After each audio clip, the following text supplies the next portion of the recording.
Hello, and welcome to the 6.5 Summit. I'm Shelley Kramer, one of the founding partners and a principal analyst here at Futurum Research. And on behalf of my team at Futurum and the team at More Insights and Strategy, welcome. We're glad you're here.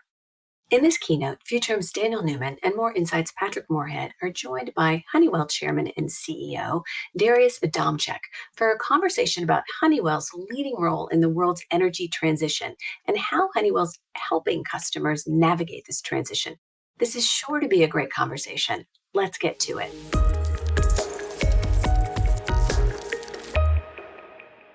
Darius Adamczyk, welcome to the 2022 6.5 Summit. It's really exciting to be here, be back in Charlotte at your beautiful headquarters, and to be sitting down with you once again for this day opening keynote.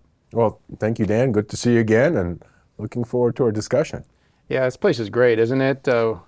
We're up on the 23rd floor. We're looking out at the Bank of America Stadium at the NFL game. I kind of want to come back for the fall. I don't know if Darius can help us out. Listen, I don't know where I want to sit here, either in your hallway to watch the game or maybe down on the field, but no, it's beautiful. I mean, and it is great. Darius, this is the first time that you and I have met. It's great to be here in person. And thanks again for kicking off our day 3.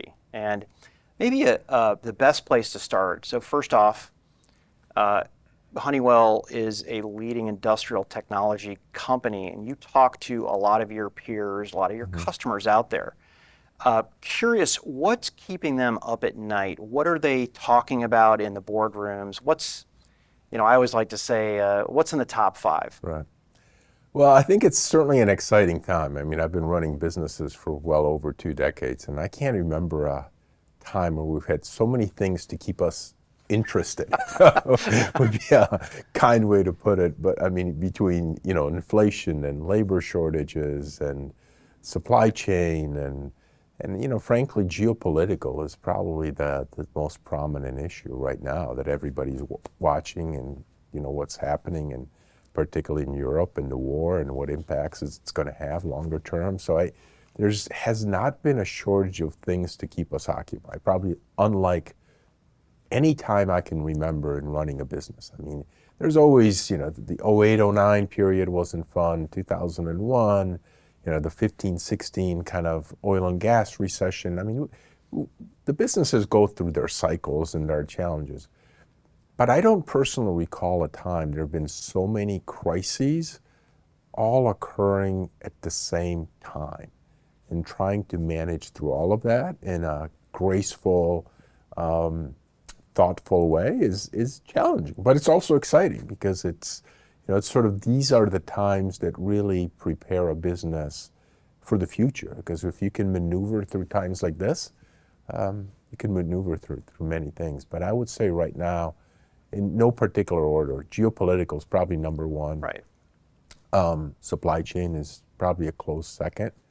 And inflation is third, and there's other things, fun things like labor shortage and training and development, and the whole work from home issue, which we're still kind of trying to do things with. So there's probably about 5 to 7 other issues that we're dealing with as well. Yeah, it's funny. I used to think of them as marketing words. This whole flexibility and agility, right? And more than ever, leaders and their organizations have to be flexible. They have to be agile. I think the only thing that's certain is change will increase. And I'm always wondering, is it driven by the fact that new technology is working on the new technology in the future? There's actually been a lot of research studies on that actually does show that it's not your imagination. Things are actually speeding up.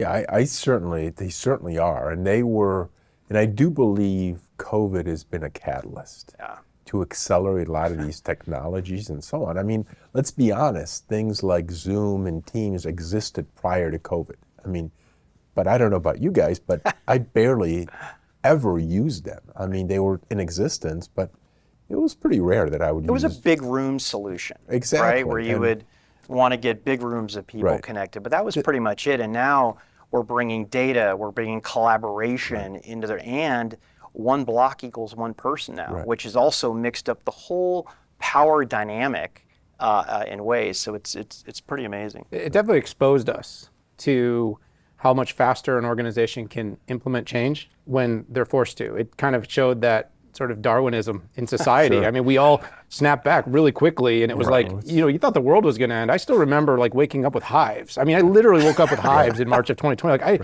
I was wondering what's going to happen to the business, what's going to happen to our world. Should my kids leave the house? I mean, is my mom safe? I mean, the questions we were asking by like May, it was like, we've all shifted our businesses. We're all on Zoom. I'm having more meetings than ever before. I'm busier. The company's starting to grow again. It was like, wow, in 2 months, we literally went from the world looked like it was going to capitulate to here we go. We're back. Right. I think that's exactly right. I mean, I also recall, that memorable March 2020. I mean, I actually just had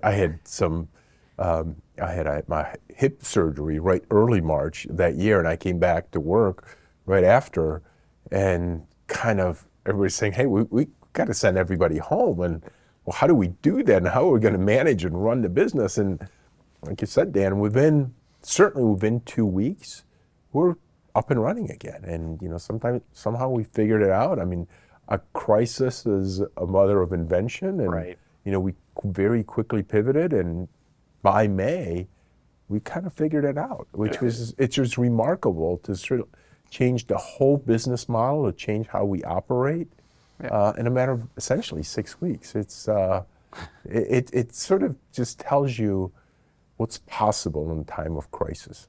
Absolutely. I think if we kept at that rate, we would all fatigue. I think we need, we almost need to slow a little bit, because the productivity levels were off the charts. It was great for business growth, and then you pump a couple $1 trillion in stimulus into the economy, and a lot of things happened, both good and bad. It helped grow, and now it's some of the macro issues you mentioned. No, I think that's absolutely true. I mean, as I recall back to March and April and May and the first few months of the pandemic, I mean, we were all operating under a state of panic, really, because nobody really understood what COVID was all about, what the solutions will be, what the world's going to look like 6, 12, 18 months from now, and nobody really understood how serious this pandemic was. I mean, now we have therapeutics, we have vaccines, we're in a much, much different and better place. But as we recall back to that time, it's a unique time in the history. I think we're always going to look back on it and say, wow. It'll be in history books. It'll be interesting to see how our kids are taught about this, or our kids' get taught about this particular period of time. It's funny because you started the question, Pat, asking them about what sort of kept the CEOs, execs. You were at Davos. You're probably having some of those conversations. What's keeping everyone? And you also sort of mentioned in your early remarks what's waking you up in the morning, because as leading a company, kind of all this stuff excites you. It's like, okay, this is my challenge. This is my maze, my puzzle. When all those factors came together, though, one thing that did happen is we created this wild surge in demand. Okay, so all this stimulus, all this acceleration of tech, growth in business and the economy, suddenly demand, things like semiconductors, but all kinds of supplies grew. And so the supply chain is really interesting to me, especially where you sit in the business. We talk a lot about it in the chip space, but you guys provide supplies and materials to companies all over the world in so many different industries. Kind of, what do you see? I'd like to just drill down a little bit. Where do you see this supply chain challenge at right now? And sort of how are you working alongside all those customers and partners of yours to sort of help them navigate it and get back on track? Yeah, no, I think it's been supply chain issue has been rather interesting also, because I mean, supply chains in general, they do not react well to wild swings, both to the negative and then to the positive. And if we think about 2020, I mean, there was just a huge, in some businesses, just a cliff in terms of fall off in March of 2020, only to be replaced in 2021 by this steep hill of demand. And that's not how supply chains are developed. I mean, they just can't react that fast. Particularly, supply chains are longer. They're multinational. They span oceans, and people sort of decapacitized in 2020 because they had to, because they had no business. And in 2020, now that demand came roaring back, and all of a sudden, all this is taking time to work its way through. So what are we doing personally? I mean, I think we've deployed, just to give you a very specific example, I mean, aerospace, which is our biggest business, we've deployed over 300 people into our supply base to try to help some of our smaller suppliers get back to rate help them hire people, help them to get their planning done. So we've been very proactive in trying to recorrect supply chain to operate more smoothly. But some of this was predictable because when you go through these kinds of wild swings, both down and then up, supply chains, that's just not how supply chains act. They're not that fast, particularly if they're long supply chain, if they serve an installed base that's decades old, and a very broad set of products. You kind of combine all those factors, it's not that shocking that we're all struggling with some of the supply chain factors. Yeah, I like to say, I mean, even before the pandemic, looking at the global issues or the challenges that the United States had with certain regions out there, it changed the spreadsheet, right? There used to be a pretty built-in equation on where you would manufacture things, but you had some constants, which was what would the quality be, how quickly could I get it, and what's the percentage chance that that supply chain is going to shut off. Right. I think what we saw in the previous administration, that caused a certain type of bubble, and then we went into this really odd supply and demand condition during the pandemic. I don't know how manufacturing companies like yours do this. I mean, I spent 20 years at manufacturing companies, so I saw it front and center, but I can't believe how challenging it is. And we're still not through it. We still have thousands of ships sitting outside of Shanghai, waiting to either take goods out or bring goods in. I'd like to shift the conversation to something that's a little bit more long term, and that's energy transition. Honeywell has been front and center in this. In fact, 60% of your revenue comes from ESG related products and services. And quite frankly, there's a lot of companies that talk about what they do in this area, but you're at the center of it. Right. These are your customers are companies that I like to say make the planet run. They make cars, they produce food, they produce energy. So they're actually doing it, right?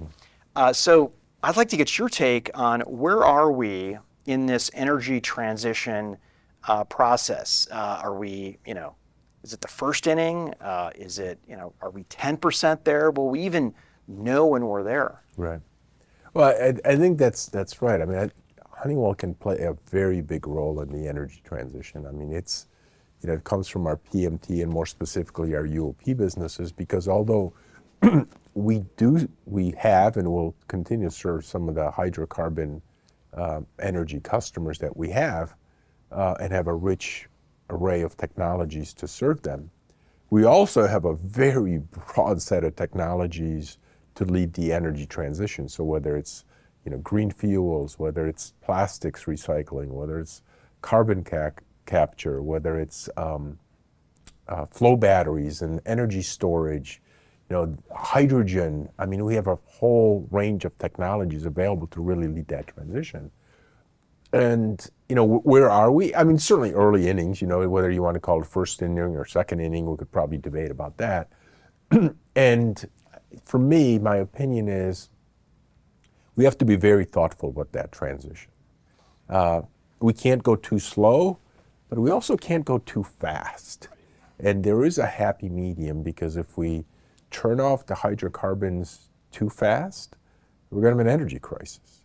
If we go too slowly, then we're going to have an environmental crisis. And we don't want either one of those two scenarios. And I think there's a natural transition, which is as the use of renewables goes up, initially we kind of ended use of coal as an energy source, then oil, then gas, which I think is going to be the transition hydrocarbon of choice, and then ultimately renewable. And I think that I'm not sure it's really going to be possible to skip some steps along the way. And I think that if we try to skip 2 steps, we might be in a position where we're going to be energy short. And so it's got to be thoughtful. we're certainly ready and willing and want to go as quickly as our customers want to go. The government entities want to go. We have our ready array of technology, so we don't really have a technology advantage. Economics are challenging, frankly, in some of these technologies, and that's totally understandable because when you bring a new technology to the market, the infrastructure, the feedstocks, and so on have to be developed, and there's going to have to be a close cooperation between governments, the private sector, and to create an regulatory infrastructure which is supportive of that transition, but not in a disruptive way such that we cause energy shocks. And I think that's really the key for the next 5 years. I have to tell you, this is the most pragmatic and realistic conversation I've had about this in years. So first of all, thank you for that. And a little bit editorial on my side is that we need more of that realistic conversation. And it's the first time I had heard going from coal all the way to sustainable energy. But no, I appreciate that, and I think we need more discussion, open discussion about that. It's not binary. It's not zeros and ones. Right. It's not a light switch. It's more of a rheostat. Well, I was going to say, getting the light switch to switch, though, is fairly energy dependent, right? So No, it is, but I think there is no instant gratification in life, right? I mean, I'd like all our energy to be renewable and sustainable and so on tomorrow. I think we all would, but we also, I'm not sure that's really realistic, and I think that we have to be thoughtful and make progress every single year. I'm glad to see the commitments in Scope 2, Scope 3. We've made our commitments in Scope 2 and Scope 3. It's the right thing to do, but we also have to be thoughtful in terms of how we drive that transition and also support energy such that it doesn't create economic shocks to the broader global economy. And I think we've seen examples of that, which, frankly, have been challenged because a couple of countries decided to go a little too fast and, frankly, have been disruptive to their economies. Well, we've seen the geopolitical landscape, the continued war, the impact it's had on parts of Western Europe because of the ambitious migration towards renewables, and now you have a disproportionate dependence on a potential nation state that we're not doing business with right now. That's right. And now you can't get the energy you need, and you see prices rise and soar, and consumers get hurt. And I think the thing you said that was probably so pragmatic is that it's and. You and I talk about this when we talk strategically all the time, that we often want to use the or the binary, but often it is and. It's going to be the combination of continuing. We should be finding a way to bring prices down at the pump and stuff, and maybe that means more for a little while. Sure. But you can also pour that investment, those savings, into efforts into changing that landscape of energy, which, by the way, I think a lot of our customers are doing. They are making that transition. I mean, as an example, we see a very robust environment where we are the leading world's player in green fuels technologies. And we think the last 9 months have been very exciting for us. We've had numerous wins. So it's great to see a lot of the energy companies making those investments. And they're doing very, very well right now in their hydrocarbons, but they're also using some of those funds to actually make the energy transition, which is exactly what you'd kind of hope to see. And they're doing that in a way that I think is going to be thoughtful and not disruptive. So we're excited about the future, and I mean, it's undeniably that transition is going to happen. We can debate in what time frame and phase, but it is happening and it will happen. And we're excited to be at the front of it because we have the technologies. This is there's a couple of technologies that are still kind of in that invention phase, but most of them are here. They're today. They're available. They work, and they're actually in use by our customers. Right. So let's talk about the practical of this, right? So we've got a tougher economic situation coming. I think we can all agree. We don't know, we talked offline before we started this interview about the soft landing. We all agree that may be a challenge. We know that it's going to slow down a little bit. That's where the policy is at right now. You raise interest rates, you make credit markets tighter, growth is going to slow. investment's going to slow. So that's a challenging environment. So when you're leading a publicly traded company or even a small enterprise, at some point you have to snap back and start thinking about profit and success and keeping people employed and all the things. And so the green efforts seem to sometimes, at least in the way it's presented, be a trade-off. Like, hey, if we want to invest in this, it's going to like add cost. It's going to force us to change processes. Is there a balance? Can we find profit and find success and find growth while concurrently turning our businesses in the direction of more ESG, more energy transition?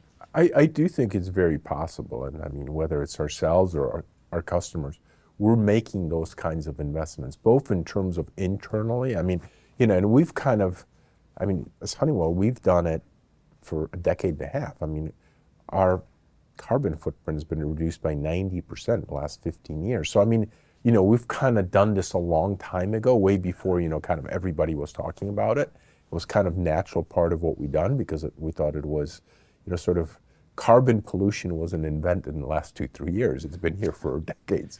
And, we started on this journey 15 years ago and now we're just continuing it. Some other companies are a little bit maybe later in terms of joining the party, but from what we see, and we see from our customers, they're all thinking about this. And not just thinking about it, they're actually making investments. And even through an economically challenged cycle, which we may see, probably likely we'll see, I think that investment will be sustained. I don't think that valve is going to get completely shut off and say, well, let's forget about our sustainable path.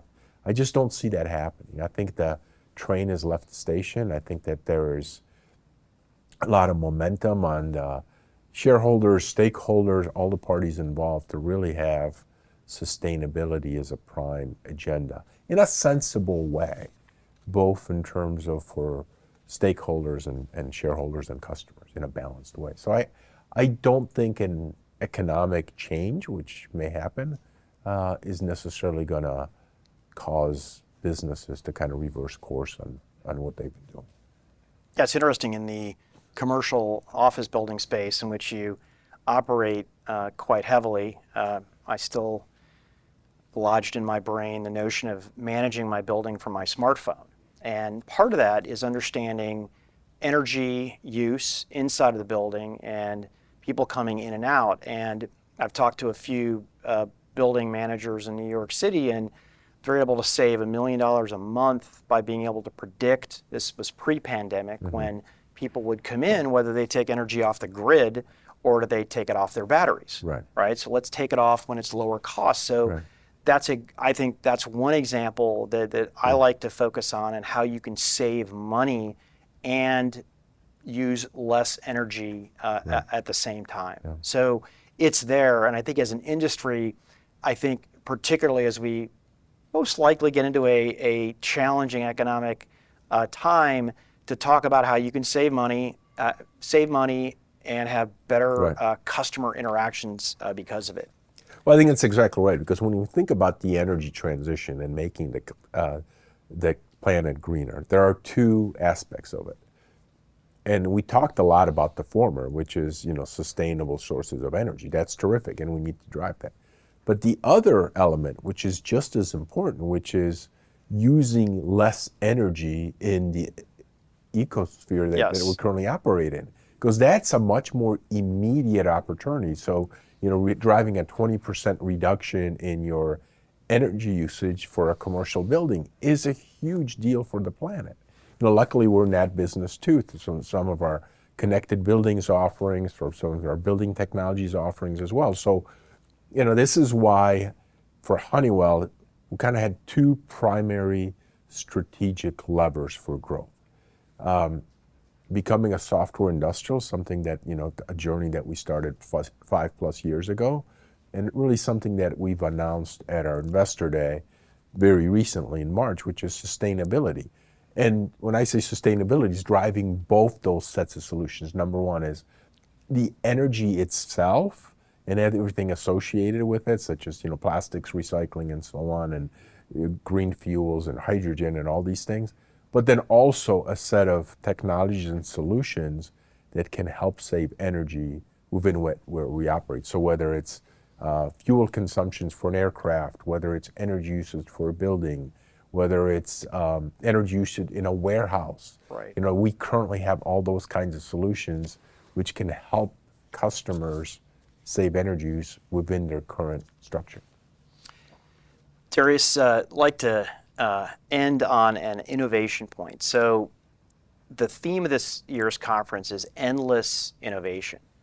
And Daniel and I have personally visited your UAM research facility, and quite frankly, I was blown away. You know, actual taxis that are in the air that are driven by electricity and autonomous. And it's real, right? It's not science fiction. Right. You have put together some big bets, some big initiatives, including quantum at the company. But can you take us through kind of your approach to these big bets, these long-term investments that you're making? Yeah, I think it's, you know, it's too easy to focus on tomorrow in a big business like Honeywell, right? Because I mean, you've got shareholders you've got to satisfy, you've got to meet the quarter, you got to meet the year.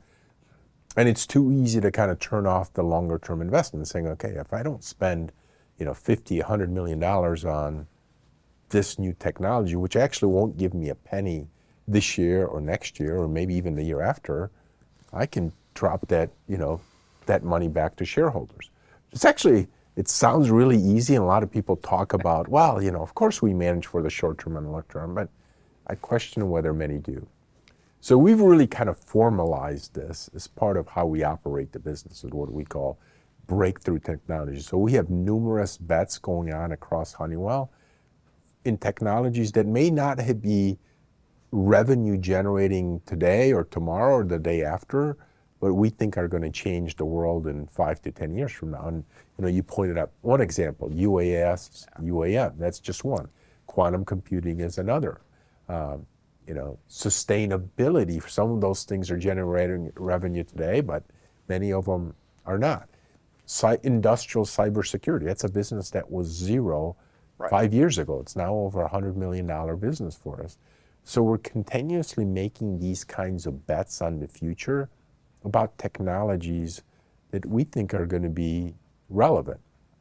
And, you know, that's kind of how you stay relevant in the marketplace, is you kind of have to think 5 to 10 years out, because if you don't, whoever succeeds me may come into an empty cupboard. And that's been a very formal part of our operating system, which is we kind of have this sort of a graduation process, which is ideas, incubation, then business units. And we kind of go through that cycles. And some things fall off. They just don't work. They're never became real. We never advanced the technology far enough, but that's fine.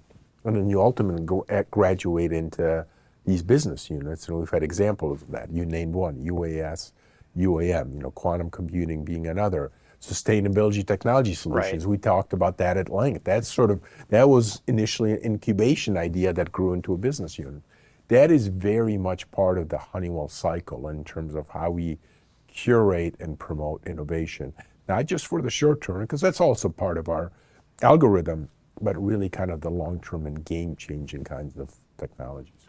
I love that he used algorithm to sort of wrap that up. I mean, is there an actual algorithm? But I think what you're saying is part of the reason why we spend a decent amount of our time talking about Honeywell. Because, you know, sometimes as tech analysts, people are like, you know, you're talking about, you know, big tech company A, B, you know, Google, Amazon, you know, why Honeywell? Well, because you're doing really disruptive technology things that, by the way, impact all these industries that aren't technology. And there's a lot of excitement there. Yeah, and thank you, Dan, for noticing that, because for whatever reason, and I don't know why it is, but as both of you have correctly pointed out, you don't have to be in the B2C space to be a technology company. But there's a little bit of a thinking, well, only technology companies that exist are in the B2C space.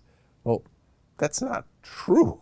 There's a whole range of technologies that serve the industrial markets that are every bit as complex, challenging to create, needed by the world, and will have a deep, deep impact on the world. I mean, just some of our sustainable technology solutions.